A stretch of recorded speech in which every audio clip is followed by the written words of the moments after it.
remote control in front of the about 5 sentences.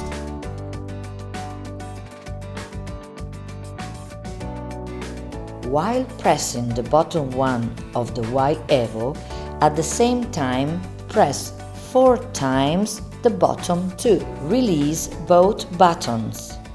Now the Y Evo LED emits a short flash every 2 seconds. Press and retain pressed the button of the original remote control and wait for a change flash. While the blue LED is flashing, press the button of Y Evo where you want to program the code just learned.